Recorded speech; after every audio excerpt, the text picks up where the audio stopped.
This we don't need to talk about the past life. We don't need to talk about future life.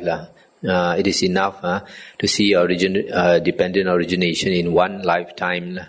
So here, this Mahanidana Sutta, you find they don't talk about ignorance in the past life. They don't talk about creating karma in the past life. So that is already eliminated the past already. So actually, it is because of, if you talk in terms of one lifetime and you use 12 links, it's because of ignorance in this present lifetime that we have sankhara. Ignorance refers to ignorance of the Dhamma, ignorance of suffering, ignorance of impermanence in the world, ignorance of non-self or no-self. So because of ignorance, in ignorance conditions sankhara, which is volition. Volition is the will to live, basically. And in dependent origination, sankhara, there are three sankharas under sankhara. Kaya sankhara, vachi sankhara, and chitta sankhara. But there is another set of sankhara in the suttas. It's almost similar. It is kaya sankhara, vachi sankhara, and mano sankhara. When you have mano sankhara, then it is a creation of karma. There are certain suttas in the 5 Nikayas, you find when they talk about one set of sankharas and when they talk about the other set. So this set concerning dependent origination, the body sankhara, verbal sankhara, and mental sankhara refers independent origination. They always talk about kaya sankhara, vachi sankhara, and chitta sankhara. This refers to the will to live. Because of the will to live, because of the will to function, sankhara is basically volition. Because we want to function, we want to exist through the body, through the speech, and through the mind. So we have these three sankharas. Because of body sankhara, we want to function or live or exist by body. So we breathe. So kaya sankhara refers to breathing. And then vachi sankhara refers to thinking. Because you must have thought first before you can break into speech. So if you want to speak, first you must think. So that's why vachi sankhara is thinking. And then chitta sankhara is feeling and perception. The mind must start working first. Then only your mind can exist. So it is not like the other one. The other one is mano, is referring to this creation of karma. So because of the will to live, sankhara conditions consciousness. Here we have consciousness. Consciousness refers to the consciousness of a being. And once you have consciousness, then you have the object of consciousness, the counterpart of consciousness, which is nama-rupa, mentality and materiality. And because of these two, you also have the six sense bases, because consciousness must lodge itself in the body with the six sense bases. So the six sense bases come next. And then because of the six sense bases, you have contact at the six sense bases, bhasa. And then contact at the six sense bases gives rise to feeling. And when you have unpleasant feeling, you think you are suffering. When you have pleasant feeling, you think you are enjoying life.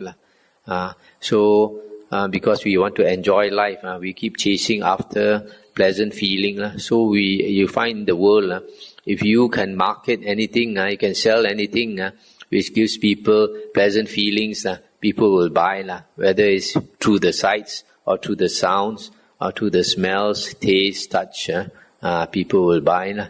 even through the mind, like nowadays, people sell computer games. People play computer games just to amuse the mind. So forms means seeing beautiful forms. That's why everybody likes to make up, like to look attractive. And then sounds, like nowadays you have a lot of rock bands. We were just talking this just now with Kevin about Justin Bieber being very popular with the young girls.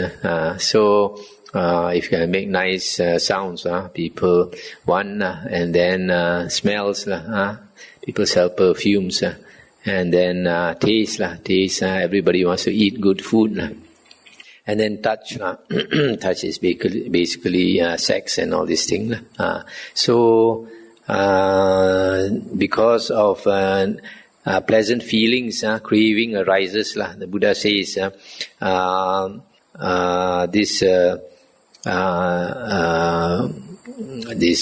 this sights, sound, smell, taste, and touch, which gives rise to pleasant feelings. There's always an underlying tendency to crave for it. You want it again and again.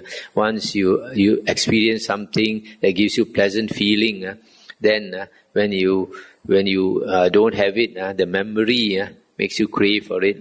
Attach. That is called attachment. So craving gives rise to attachment. And because of attachment, being arises. This being, although he always talks about the sensual desire beings, form beings, and formless beings, it is the concept I am. Once you attach to something, that I arises. For example, a baby, when a baby is born, it does not have much of a notion of the self, but you give it something like ice cream or chocolate or something, and then he craves for it as a result, and as attached to it, then the self arises. So as we grow older, you find most people in the world, as you gather more and more property, more wealth and all that, the ego becomes bigger and bigger. So that is being, the feeling that I exist, that I am. So this being, once you have the I am, then you realize you have been born into the world. That gives rise to birth. You just know